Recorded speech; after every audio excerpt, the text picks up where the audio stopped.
காலத்தில் 5 வயசுல பிள்ளைகளை சேர்த்தாங்க. சில பேருக்கு சர்டிஃபிகேட் இருக்கு 5 வயசுக்கு வாங்கி வச்சுருப்பாங்க. ஞானஸ்தான சர்டிஃபிகேட்டு, பெர்த் சர்டிஃபிகேட்டு அதெல்லாம் காலகாலத்தில் வாங்கி வச்சுருப்பாங்க. வாங்கி வைக்காதவங்களுக்கு எப்படி 5 வயசு ஆயிடுச்சுன்னு கண்டுபிடிப்பாங்கன்னா, கையை இப்படியே சுற்றி இந்த காதை தொட சொல்லுவேன். தொட்டுட்டான்னா அவனுக்கு 5 வயசு ஆயிடுச்சு, 1ஆம் கிளாஸில் சேர்த்துருவேன். இன்னைக்கு ஒரு புது வகுப்பு ஒன்று கண்டுபிடிச்சிருக்கான் ஐயா. 2.5 வயசுல பிள்ளைகளுக்கு ப்ரீ கேஜியா. அவன் வீட்டில் அவங்க அம்மா மடியில் பிறண்டு ஜாலியாக இருக்கிற வயசில் காலையில் 7:30 மணிக்கு எழுப்புறாங்க அவனை. டேய் சதீஷ எந்திரா.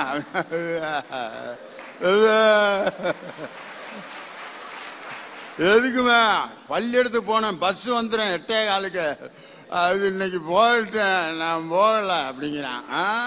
10,000 ரூபா கட்டியிருக்கேன் மாதம், வாங்க அப்படின்ட்டு அவனை பிடிச்சி அவனை பாடா படுத்தி ப்ரெஸ்ஸில் பேஸ்ட்டை வைக்கிறதுக்கு போல என்னத்தையோ தீக்காயத்துக்கு போடுற களிம்பை வச்சு அவசரத்தில் அவனுக்கு விலைக்கு வாட்டு வாயை போட்டு கொப்புளிச்சு உடனே ஒரு டவுசரை மாட்டி ஒரு இதுக்கு போட்டு அவனுக்கு டையி பாவம் 2.5 வயசு பையலுக்கு டையி எதுக்கியா அதை கட்டி இப்படியே இறுக்கி பிடிச்சி ஷூவை போட்டு லேசெல்லாம் கட்டி விட்டு பின்னாடி புஸ்தகத்தை எடுத்து இட்லி விட்டுறாங்க. போகிறப்ப பஸ்ஸு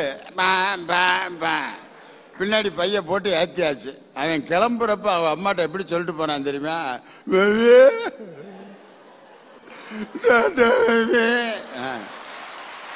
நரகத்துக்கு போகிற மாதிரி போகிறானா இவன். போய் என்னத்தையா படிப்பான்? அங்கே போய் மிஸ்ஸு அது உட்கார வச்சுட்டு ஒரு 15 பையலு இருக்கான். அவன் போகாமல் தூங்காமல் அந்த குரூப்பாக தான் உட்காந்துருக்கு. அது மிஸ்ஸு தொடங்குது, ரிங்கா ரிங்கா ரோசஸ் ரிங்கா ரிங்கா ரோசஸ்ன்னு சொல்கிறப்ப 5 வயது தூங்கிட்டான். 12:30 மணிக்கு பெல் அடிக்குது, வீட்டுக்கு வந்துட்டான்.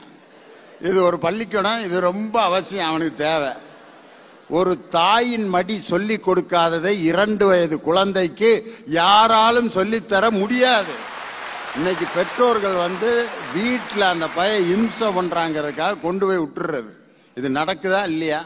அந்த பள்ளிக்கூடத்தினால ஏதாவது பிரயோஜனம் உண்டா இல்லையா? அவனுக்கு ஃப்ரெண்ட்ஷிப்னா என்னன்னு தெரியுமா?